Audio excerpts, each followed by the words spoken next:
who's as adamant about his or her position as I am about mine, whom you think is sharp. Seriously, we know that. And another thing, we heard him say that... Hey, sports fan, welcome to the year of 2014. Happy New Year. I'm Larry Elder. And I've got a few thoughts for the coming year. And my thought is this. I think Obamacare goes supernova. And by that I mean not that suddenly the left is going to say, oh my goodness, Obamacare is not working. Oh my goodness, a bunch of individual and group holders have lost their policies. Oh my goodness, a large number of people are now going to be paying a lot more than they were paying before. Oh my goodness, my promises have not been kept. Oh my goodness, we're starting to lose elections in 2014. Let's repeal this sucker. I don't think that's going to happen. But there is this. There is a case that's winding its way up to the Supreme Court. And it's a little technical, but it has something to do with the way Obamacare was drafted. What Obamacare wanted to do was to force states to set up these state exchanges. And so he gave people that go on these exchanges all sorts of incentives, tax credits, things like that. He did not give people who go on the federal exchanges the same kind of incentives because he wanted to push people on the state-run exchanges, right? Well, fast forward, a whole bunch of state governors say, screw you, I'm not going to set up any state exchange, and therefore the people in those states, it's like 26 states or more, have to go to the federal exchanges.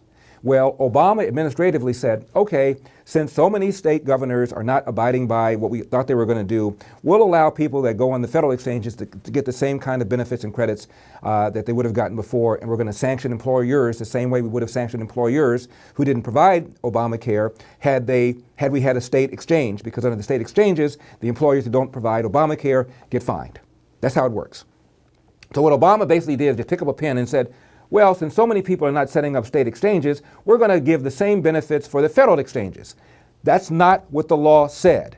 And Congress specifically did not intend for these federal exchanges to give the same kind of benefits and tax credits and the same kind of employer sanctions as were for the state-run exchanges. So Obama has administratively done something that it takes, in my opinion, an act of Congress to change. And a couple of professors have seen this, and about 4 or 5 lawsuits have been filed, and they're working their way up to the Supreme Court. And believe me, this is a sleeper that most people are not paying attention to, and it could completely make Obamacare supernova. Apart from the political problems that Obamacare is having, apart from the fact it's not going to meet its financial projections, apart from the fact it's not going to bend the cost curve down, apart from the fact that to the extent that healthcare costs have moderated, and they have in the last several years, it's had nothing whatever to do with Obamacare. Aside from all those problems, there's a big legal problem, and it is looming, and it's going to be a big bullseye on the heart of Obamacare, in my opinion. So that's the thing that I would look for. The other thing that I would look for in next year is don't think that Hillary Rodham Clinton is going to be anointed as the nominee for 2016. She's going to have some rivals. She's going to have some real serious rivals. And how is she going to distinguish herself from Obama? What's she going to say? This is going to provide an opening for somebody, so don't think this thing is going to be a coronation. She thought that last time, and you know what happened last time. So that's going to be a huge problem. The other thing that I'm looking for is a huge change in the Senate. It is conceivable the Republicans could take the Senate. They need to have about 4 or 5 seats, and they can probably do it. There are lots of seats that are up facing with vulnerable Democrats facing re-election.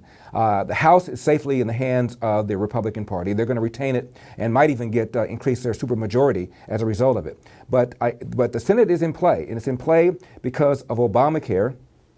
It's in play because one more time, the most important issue remains the economy. It's the economy, stupid. And we are limping along at a 2% GDP. We should be doing twice that. Millions of jobs have been left on the cutting room floor as a result of this economy. And I think a lot of people have an intuitive sense that we need a change. And so what Obama has done in a very bizarre way is to have people come back and rethink their assumptions of limited government, low taxes, limited regulation, and personal responsibility. Hallelujah. Happy New Year, everybody. I'm Larry Elder.